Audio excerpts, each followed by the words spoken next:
உங்களுடைய தங்கம், வெள்ளி, வைர நகைகளை உடனே செல் பண்ணுமா? நம்பிக்கையான நிறுவனம் Max Gold. Call 04445454545. Max Gold, cash for gold. எனக்கு அவர் கூடவே இருக்கணும் போல இருக்கு.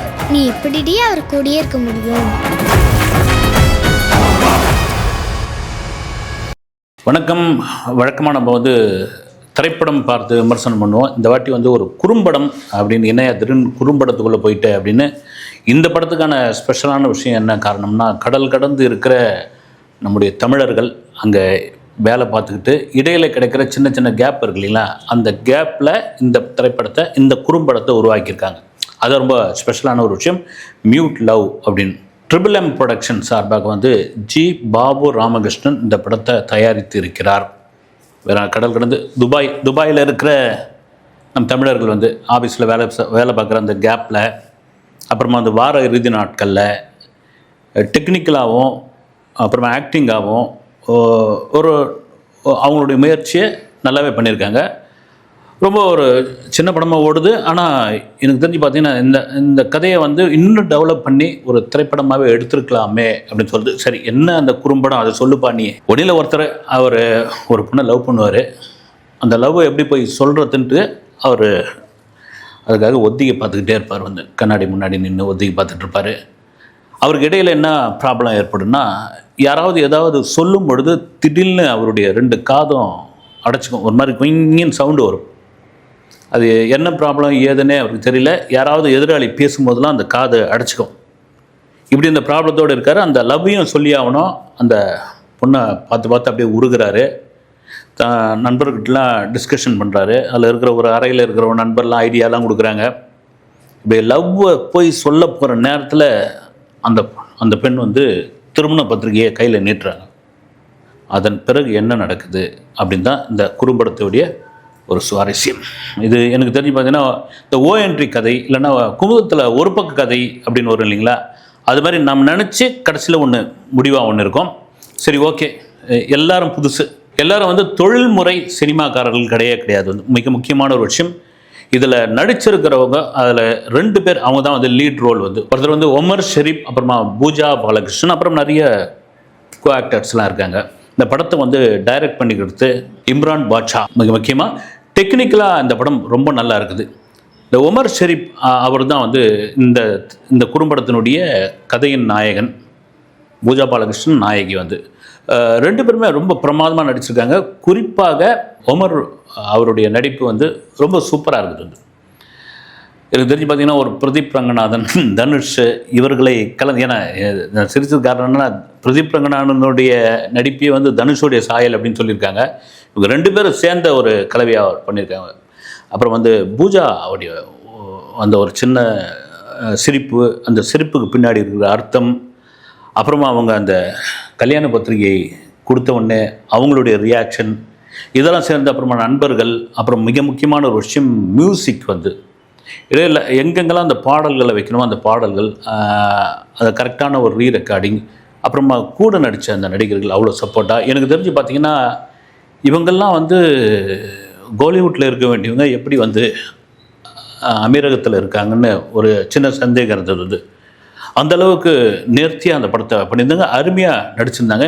எனக்கு தெரிஞ்சு நிறைய ரிஹர்சல்லாம் பார்த்துட்டு நடிச்சிருப்பாங்கன்னு நினைக்கிறேன். சின்ன சின்ன குறைகள் நீங்கள் ஒரு பெரிய படத்துலேயே 2.5 மணி நேரம் 2.25 மணி நேரம் ஓடுற படத்துலேயே அவ்வளோ குறைகள் இருக்கும்பொழுது, ஒரு ஷார்ட் ஃபிலிமில் சின்னதாக இருக்கும். அதுவும் இவங்க திரும்ப சொல்கிறது என்னென்னா, இவர்கள் யாரும் தொழில்முறை சினிமாக்காரர்கள் கிடையாது அப்படின்னு. இதை தயாரித்திருக்கிற ஜி பாபு ராமகிருஷ்ணன், அதுதாங்க ரொம்ப முக்கியமான ஒரு விஷயம். Triple M production. இவருக்கு என்னென்னா, சினிமா மீது உள்ள ஒரு காதல்.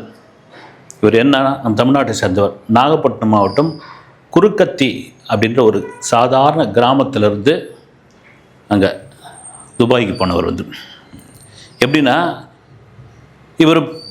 இவங்க அம்மா இட்லி சுட்டு இவரை படிக்க வைக்கிறாங்க. அப்புறம் இவர் போய் ஒரு சோடா கம்பெனியில் போய் வேலை பார்க்குறாரு. அப்புறம் சின்ன சின்ன வேலைகள் பார்க்குறாரு. சென்னைக்கு அப்புறம் கிளரிக்கல் ஒர்க்கு கிடைக்கிற வேலைகள் என்ன 2001 பெரிய சம்பளம் ஒன்று இருக்காது.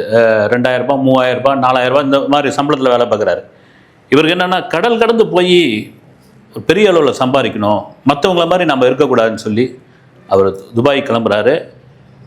800 திராம்னு நினைக்கிறேன் மாதம் அவருடைய சம்பளம் அப்படின்ட்டு. ஏன்னா அப்பா வந்து ஏதோ சேவிங்ஸ் அவர் சேர்த்து வச்ச காசை வந்து அவருக்கு பையனுக்கு கொடுக்குறாரு நம்பிக்கையாக.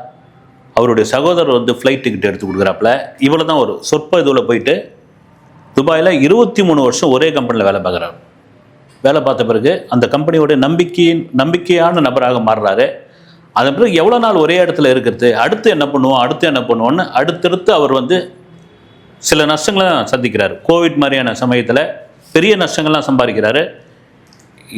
இதை விடக்கூடாது அப்படின்னு சொல்லி தொடர்ந்து முயற்சி செய்து இன்றைக்கி ஒரு 5-6 நிறுவனங்கள் இருக்குது. அவருக்கு சினிமா மீது ஒரு பெரிய ஒரு காதல். அதனால தான் இந்த ட்ரிபிள் ப்ரொடக்ஷனை அவர் வந்து ஆரம்பித்து, மிக முக்கியமான ஒரு விஷயம் என்னென்னா, இது மாதிரி வந்து துபாயில் சினிமா ஆசையில் உள்ள நபர்கள் எங்கேயாவது வேலை பார்த்துக்கிட்டு இருந்துக்கிட்டு அப்புறம் வந்து கிடைக்கிற அந்த ஞாயிற்றுக்கிழமை மற்ற நாட்களில் இவங்க வந்து டெக்னிக்கலாக வந்து ஒர்க் பண்ணிவிட்டு அப்புறம் வந்து இந்த படத்தை எடுத்திருக்காங்களே, இந்த படத்தை நான் ப்ரொடியூஸ் பண்ணுறப்பா அப்படின்னு சொல்லி ப்ரொடியூஸ் பண்ணியிருக்காரு வந்து. இது முக்கியமான ஒரு விஷயம். ஏன்னா நீங்கள் வாய்ப்பு கொடுக்கறது வந்து ஒரு பெரிய இது வந்து அதுக்கு யாராவது ஒருத்தர் நீங்கள் அந்த குறும்படத்திற்கான செலவு அவ்வளோ இவ்வளோன்னு தாண்டி இதில் ஒன்றும் பெரிய லாபம் வரப்போகிறது. கண்டிப்பாக லாபமே வரப்போகிறது, பெரிய லாபம் என்ன வரப்போகுது, அதெல்லாம் மாரி அப்படி ஒரு மனசுன்னு ஒன்று இருக்கு இல்லைங்களா. அது வந்து சினிமா மீது ஒரு லவ் இருந்தால் மட்டும்தான் வர முடியும். வாழ்த்துக்கள் ஜி பாபு ராமகிருஷ்ணன் அவர்களுக்கு. அவருடைய துணைவியார் மஞ்சுளா ராமகிருஷ்ணன் அவங்க வந்து ரொம்ப பெரிய சப்போர்ட்டாக இருந்தாங்க அப்படின்ட்டு சொல்லியிருந்தார் ஒரு இன்டர்வியூவில். இதெல்லாம் தாண்டி பாருங்கள், ஒரு சின்ன ஒரு குக்கிராமம், அதாவது திருவாரூர் டு நாகப்பட்டினம் போகிற வழியில் இருக்கிற ஒரு சின்ன கிராமம். அங்கேருந்து போயிட்டு இன்றைக்கி அமீரகத்தில் ஒரு முக்கியமான ஒரு நபராக மாறி அவருடைய உழைப்பு தான் காரணம். இன்றைக்கி வந்து சினிமா மீது ஒரு காதலாகி, அவருக்கு ஒரு காதலாகி அந்த திறமையானவர்களை கண்டுபிடிச்சி அவருக்கு ஒரு வாய்ப்பு கொடுத்துருக்காரு வந்து. குறிப்பாக இந்த படத்தோட டைரக்டர் இம்ரான் பாட்ஷா, அவரை சொல்லாமல் விட்டேங்க வந்து. ரொம்ப கரெக்டாக நேர்த்தியாக டைரக்ட் பண்ணியிருக்காரு வந்து. எனக்கு பார்க்கும்போது இங்கே கோடம்பக்கத்தில் யார்கிட்டாவது அசிஸ்டண்ட்டாக இருந்தாரோ அப்படின்ற மாதிரியான ஒரு சந்தேகம்லாம் வருது. எப்படி அந்த ஷார்ட் வைக்கணும், எந்த இடத்துல வந்து ஆர்டிஸ்ட்கிட்ட இருந்து ரியாக்ஷன் வாங்கணும், எந்த இடத்துல பிஜிஎம் வந்து கொண்டு வந்து சேர்க்கணும், எப்படி அந்த ஷார்ட்டை பிரிக்கணும், டெக்னிக்கலாக சூப்பராக பண்ணியிருக்காரு. கண்டிப்பாக எனக்கு தெரிஞ்சு அசிஸ்டண்ட்டாக எங்கன்னா ஒர்க் பண்ணியிருப்பாருன்னு நினைக்கிறேன் வந்து. மியூசிக் மிக முக்கியமான ஒரு விஷயம். விஜய் வீரபாண்டியன் ரொம்ப கரெக்டாக அந்த மியூசிக்கை கொண்டு வந்து சேர்த்துருக்காரு. எங்கேயும் இறைச்சலோ இதுவோ இல்லாமல் இன்னும் இந்த குறும்படம் இன்னும் கொஞ்சம் விறுவிறுப்பாக பார்க்குறதுக்கு விஜய் வீரபாண்டியனுடைய மியூசிக்கும் மிக முக்கியமாக இருக்குது. இதெல்லாம் தாண்டி இவர்கள்லாம் இப்போ நீங்கள் கடல் கடந்து இருக்கிற இவங்கெல்லாம் வந்து கண்டிப்பாக தமிழ் சினிமாவில் ஒரு நல்ல வாய்ப்பு கொடுக்கலாம், அது கண்டிப்பாக கொடுக்கலாம். அப்படி ஒரு வாய்ப்பு இவங்களுக்கு கிடச்சதுன்னா இவங்களுடைய திறமை, ஏன்னா திறமை எங்கே இருக்குதுன்னு யாராலும் கண்டுபிடிக்கவே முடியாது வந்து. இப்போ ஒரு பாபு ராமகிருஷ்ணன் மாதிரியான ஒரு நல்ல உள்ளம் படைத்தவர்கள் தான் இது மாதிரி ஆட்களை வெளியே கொண்டு வர முடியும். அது மாதிரி இங்கே இருக்கிறவங்க இந்த குறும்படம் பார்த்துட்டு அங்கே இருக்கிறவங்களுக்கு இவங்களுக்கு ஒரு வாய்ப்பு கொடுக்கலாம். இங்கே என்ன சொல்லுவாங்க, ஏன்பா இங்கே இருக்கிறவங்களுக்கே வந்து வாய்ப்பு இல்லை, அவங்க கஷ்டப்பட்டுக்கிட்டு இருக்காங்க, படம் இல்லை அப்படின்னு சொன்னாலும், இங்கே சொன்ன மாதிரி நீங்கள் எதிர்பார்க்குற ஒரு திறமை அங்கே யாருக்காவது இருக்கலாம் இல்லைங்களா.